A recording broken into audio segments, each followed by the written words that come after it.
এই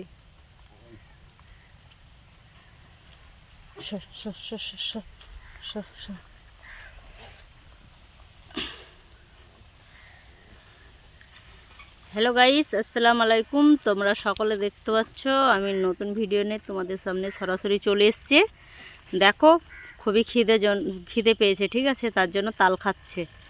মাঠের মধ্যে একটা তাল পড়েছিল, ওইটাকে উঠিয়ে ওরা খাচ্ছে। প্রচণ্ড খিদে লেগে গেছে। আমি তো মাঠের মধ্যে চলে এসেছি, আমি বিস্কুট নিয়ে আসিনি, দেখতে পাইনি যে ওরা আছে।